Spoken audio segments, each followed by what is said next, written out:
ಸ್ವಗ್ರಾಮ ಬಂದು ಹೊಸಕೋಟೆ ತಾಲೂಕು, ಇದು ಬೆಂಗಳೂರು ಗ್ರಾಮಾಂತರ ಜಿಲ್ಲೆ. ಹೀಗಾಗಿ ವಿಶ್ವವಿಖ್ಯಾತ ಬೆಂಗಳೂರು ಕರಗದ ಬಗ್ಗೆ ನಾವೊಂದು ಸ್ವಲ್ಪ ವಿಚಾರವನ್ನು ತಿಳ್ಕೊಳ್ಳೋಣ ಅಂಥೇಳಿ ನಾವೀಗ ಅಧ್ಯಯನದಲ್ಲಿ ತೊಡಗಿ ಈಗ ಅದರ ಬಗ್ಗೆ ಮಾತನಾಡಲಿಕ್ಕೆ ಪ್ರಾರಂಭಿಸ್ತಾ ಇದ್ದೀನಿ. ಬೆಂಗಳೂರು ಮೂಲತಃ ಹೆಸರು ಕಲ್ಯಾಣಪುರಿ ಎಂಬುದು ಬೆಂಗಳೂರಿನ ಹೆಸರು. ಈ ಕಲ್ಯಾಣಪುರಿ ಪ್ರಸ್ತುತ ಬೆಂಗಳೂರಾಗಿ ಪರಿವರ್ತನೆ ಆಗಿದೆ ಅಂತ ಹೇಳ್ತಿದ್ದಾರೆ. ಇಲ್ಲಿ ಮೊದಲು ಬೆಂಗಳೂರು ಬೆಂದಕಾಳೂರು ಅನ್ನೋ ಒಂದು ಗ್ರಾಮವಾಗಿ ಇತ್ತಂತ ಹಿರಿಯರು ಹೇಳ್ತಾರೆ. ಮತ್ತು ಹಲವಾರು ಸಂಶೋಧಕರು ಅಧ್ಯಯನಕಾರರು ಕೂಡ ಬೆಂಗಳೂರಿನ ಬಗ್ಗೆ ಭಾಳಷ್ಟು ಇತಿಹಾಸಗಳನ್ನು ಚರ್ಚೆ ಮಾಡಿದ್ದಾರೆ. ಹೀಗಾಗಿ ಬೆಂಗಳೂರು ಶ್ರೀ ಧರ್ಮರಾಯ ಸ್ವಾಮಿ ದೇವಸ್ಥಾನ ಅದರ ಬಗ್ಗೆ ನಾವು ಮಾತಾಡ್ತಾ ಹೋದಾಗ ಈ ವಿಶ್ವವಿಖ್ಯಾತ ಬೆಂಗಳೂರು ಕರಗ ಏನಿದೆ ಇವತ್ತು, ಆ ದೇವಸ್ಥಾನದ ಮೂಲ ಸ್ಥಳ ಶ್ರೀ ಧರ್ಮರಾಯ ಸ್ವಾಮಿ ದೇವಸ್ಥಾನ. ಈ ಧರ್ಮರಾಯ ಸ್ವಾಮಿ ದೇವಸ್ಥಾನ ಪಲ್ಲವರ ಕಾಲದಲ್ಲಿ ಪ್ರತಿಷ್ಠಾಪನೆ ಆಗಿತ್ತು ಅಂತ ಹೇಳ್ತಾರೆ. ಮತ್ತು ಚೋಳರ ಕಾಲದಲ್ಲಿ ದೇವಸ್ಥಾನ ಅಭಿವೃದ್ಧಿ ಆಯಿತು ಅಂತಲೂ ಹೇಳ್ತಾರೆ. ಈ ಪಲ್ಲವರು ಪ್ರತಿಷ್ಠಾಪನೆ ಮಾಡಿರ್ತಕ್ಕಂಥದ್ದು ಅಲ್ಲಿ ಪಾಂಡವರಲ್ಲಿ ಹಿರಿಯರಾಗಿರ್ತಕ್ಕಂತಹ ಧರ್ಮರಾಯ ಸ್ವಾಮಿಯನ್ನು ಮತ್ತು ಚತುರ್ಭುಜನಾಗಿರ್ತಕ್ಕಂಥ ಶ್ರೀಕೃಷ್ಣನನ್ನು ಮತ್ತು ಮಹಾಭಾರತವನ್ನು ವೇದವ್ಯಾಸರು ಯಾರಿಂದ ಉಲ್ಲೇಖ ಮಾಡಿಸಿದ್ರು, ಶ್ರೀ ಮಹಾಗಣಪತಿಯ ಒಂದು ಸಣ್ಣ ಮೂರ್ತಿ. ಈ ಮೂರು ಬೆಂಗಳೂರು ದೇವಾಲಯದ ಗರ್ಭಗುಡಿಯಲ್ಲಿರ್ತಕ್ಕಂತಹ ಮೂಲ ವಿಗ್ರಹಗಳು. ಇದು ಪಲ್ಲವರು ಮತ್ತು ಚೋಳರ ಕಾಲದಲ್ಲೇ ಪ್ರತಿಷ್ಠಾಪನೆ ಆಗಿತ್ತು ಅಂತ ಹೇಳಲಾಗಿದೆ. ಚೋಳರು ಆ ಒಂದು ಗುಡಿಗೆ ಭಾಳಷ್ಟು ಅಭಿವೃದ್ಧಿಯನ್ನು ಮಾಡಬೇಕು ಅನ್ನೋ ಹಂತದಲ್ಲಿ ಅವರ ಆಳ್ವಿಕೆ ಹಂತ ಮುಗಿದಿರುತ್ತೆ. ಹಾಗಾಗಿ ಹೆಚ್ಚಿನದಾಗಿ ಅಭಿವೃದ್ಧಿಯನ್ನು ಕಂಡಿದ್ದು 5 ಮತ್ತು 6ನೇ ಶತಮಾನದಲ್ಲಿ ಗಂಗರಾಜರ ಕಾಲದಲ್ಲಿ. ಈ ಗಂಗರಾಜರ ಕಾಲದಲ್ಲಿ ಅದು ಅಭಿವೃದ್ಧಿ ಆಗಬೇಕು ಅನ್ನೋದಕ್ಕೆ ಭಾಳಷ್ಟು ಚಿಹ್ನೆಗಳು ಅಲ್ಲಿ ನಾವು ಕಾಣ್ಬೋದು. ಅವರ ಒಂದು ಗಜ ಇರ್ತಕ್ಕಂತಹ ಅಂದರೆ ಆನೆಯ ಗುರುತಿರ್ತಕ್ಕಂಥದ್ದು, ಇವುಗಳನ್ನೆಲ್ಲ ನಾವು ಕಾಣ್ತಾ ಹೋಗ್ತಾ ಇರ್ತೀವಿ. ಆ ವಾಸ್ತುಶಿಲ್ಪ, ಆ ಉಬ್ಬು ಶಿಲ್ಪಗಳು ಇವೆಲ್ಲವೂ ಗಂಗರ ಕಾಲವನ್ನು ಭಾಳಷ್ಟು ಸೃಷ್ಟೀಕರಣಕ್ಕೆ ಒಳಪಡಿಸ್ತದೆ. ನಂತರ ಬರ್ತಕ್ಕಂತಹ ಕೆಂಪೇಗೌಡರ ಕಾಲದಲ್ಲಿ ಭಾಳಷ್ಟು ಅಭಿವೃದ್ಧಿಯನ್ನು ಹೊಂದುತ್ತದೆ. ಕೆಂಪೇಗೌಡರ ಕಾಲದಲ್ಲಿ ಬೆಂಗಳೂರಾಗಿ ಇದ್ದಿಲ್ಲ. ಅದು ತುಂಬ ತುಂಬ ಕುಗ್ರಾಮವಾಗಿರ್ತಕ್ಕಂಥ ಇದರಲ್ಲಿ ಅಂದಿಗಾಗಲೇ ಬೆಂಗಳೂರಿನ ಶ್ರೀ ಧರ್ಮರಾಯ ಸ್ವಾಮಿ ದೇವಸ್ಥಾನ ಅಲ್ಲಿತ್ತು. ಕೆಂಪೇಗೌಡರು ಬೆಂಗಳೂರನ್ನು ಕಟ್ಟುವುದಕ್ಕೆ ಮುಂಚಿತವಾಗಿ ಅಲ್ಲಿ ಧರ್ಮರಾಯ ಸ್ವಾಮಿ ದೇವಸ್ಥಾನ ಇತ್ತು ಅನ್ನೋದಕ್ಕೆ ಹಲವಾರು ಸಾಕ್ಷಿಗಳು ಸಿಗ್ತವೆ. ಬೆಂಗಳೂರು ಧರ್ಮರಾಯ ಸ್ವಾಮಿ ದೇವಸ್ಥಾನವನ್ನು ಬಿಂದುವಾಗಿ ಇಟ್ಟುಕೊಂಡೇ ಕೆಂಪೇಗೌಡರು ಬೆಂಗಳೂರನ್ನು ನಿರ್ಮಾಣ ಮಾಡಿದರು ಅನ್ನೋದಕ್ಕೆ ಅನೇಕ ಸಾಕ್ಷಿಗಳು, ಪುರಾವೆಗಳು ನಾವು ಕಾಣ್ಬೋದು. ಹಾಗಾಗಿ ಬೆಂಗಳೂರಿನ ಮುಂಭಾಗದಲ್ಲಿರ್ತಕ್ಕಂತಹ ಸಂಪಂಗಿ ಕೆರೆ ಟ್ಯಾಂಕ್ ಅಂತ ಏನು ಹೇಳ್ತೀವಿ, ಅದು ಹಿಂದೆ ನಮ್ಮ ಮಾರುತಿ ವ್ಯಾಯಾಮ ಶಾಲೆ ಕುಂಜಣ್ಣ ಗರಡಿ ಇರತಕ್ಕಂತಹ ಒಂದು ಸ್ಥಳವಾಗಿತ್ತು. ಈಗೇನು ನಾವು ಕಬ್ಬನ್ ಪಾರ್ಕ್ ಅಂತ ಕಾಣ್ತೀವಿ, ಆ Cubbon park, Lalbagh, jubilee park, market road, ವಿಧಾನಸೌಧದ ಕೆಲವು ಭಾಗಗಳು ಇವೆಲ್ಲ ಧರ್ಮರಾಯ ಸ್ವಾಮಿ ದೇವಸ್ಥಾನದ ಸುತ್ತೂ ಇರತಕ್ಕಂತಹ ಭೂಪ್ರದೇಶಗಳು. ಇಲ್ಲೆಲ್ಲರೂ ಹಣ್ಣು, ತರಕಾರಿ, ಸೊಪ್ಪು ಭಾಳಷ್ಟು ಕೃಷಿಕರಾಗಿ ತೋಟಗಾರಿಕೆಯನ್ನೇ ಮೂಲವಾಗಿ ಬೆಳೆಸ್ಕೊಂಡಿರ್ತಕ್ಕಂತಹ ಒಂದು ಭೂಭಾಗವಾಗಿತ್ತು. ಈ ಭೂಭಾಗದಲ್ಲಿ ಕೆಂಪೇಗೌಡರು ಒಂದು ಸುಂದರವಾದ ನಗರವನ್ನು ನಿರ್ಮಾಣ ಮಾಡಬೇಕು ಅನ್ನೋ ಒಂದು ಕನಸನ್ನು ಕಟ್ಟಿದ್ರು.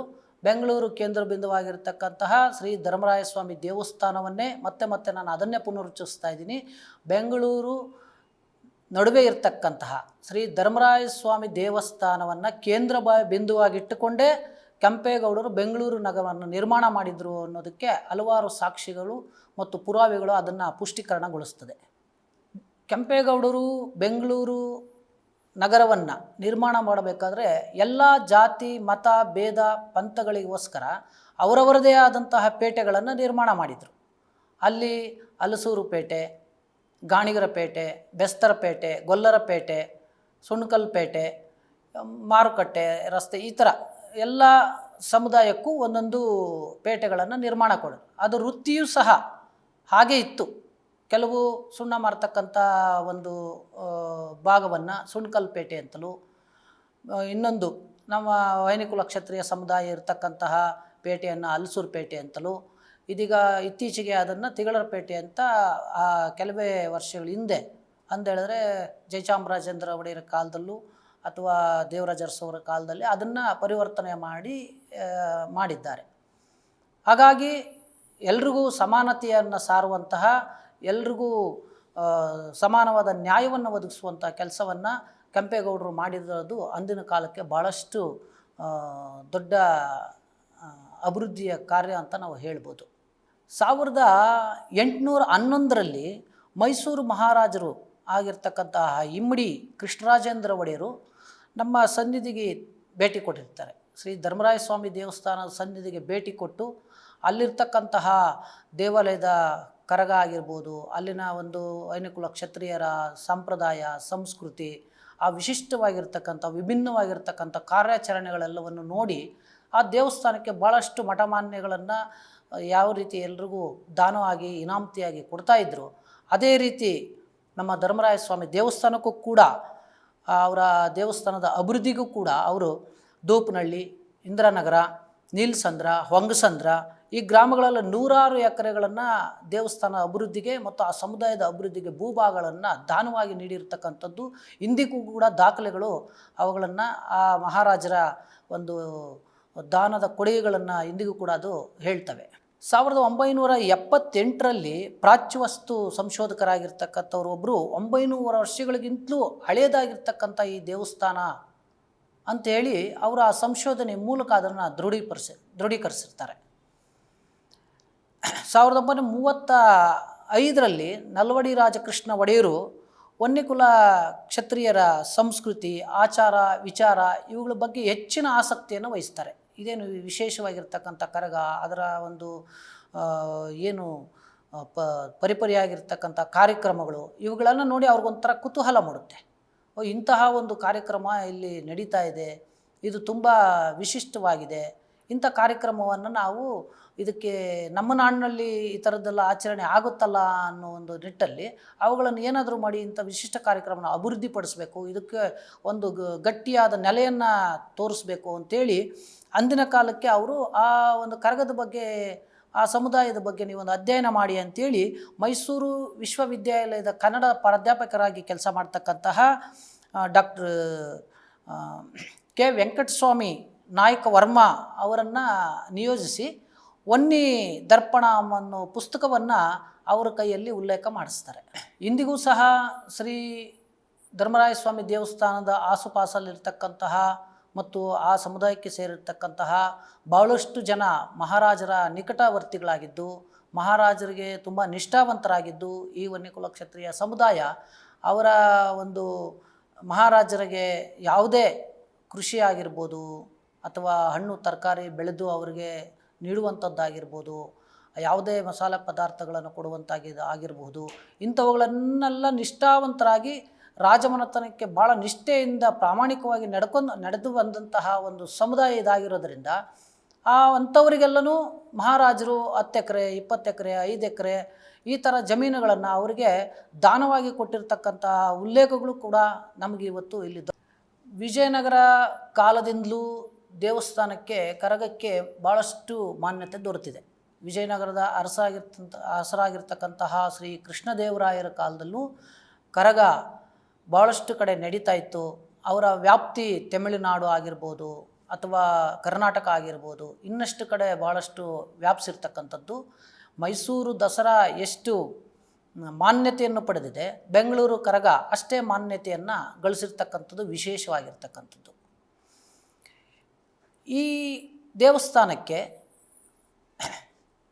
ಭಾಳಷ್ಟು ದೇವಾಲಯಕ್ಕೆ ಭಾಳಷ್ಟು ಭೂದಾನಗಳನ್ನು ಮಾಡಿರೋದಲ್ಲದೆ ದೇವಾಲಯದಕ್ಕೆ ದೇವರುಗಳ ಒಂದು ಪೂಜಾ ಕಾರ್ಯಕ್ರಮಗಳಿಗೆ ಅವುಗಳಿಗೆ ನಿತ್ಯ ಪೂಜೋತ್ಸವವು ಕೂಡ ಮತ್ತು ಎಲ್ಲವನ್ನು ವಸ್ತ್ರ, ಒಡವೆ ಇಂಥವುಗಳೆಲ್ಲವನ್ನು ರಾಜ ಮಹಾರಾಜರು ದಾನವಾಗಿ ಕೊಟ್ಟಿರ್ತಕ್ಕಂಥದ್ದನ್ನು ಕೂಡ ನಾವಿಲ್ಲಿ ಕಾಣ್ಬೋದಾಗಿದೆ.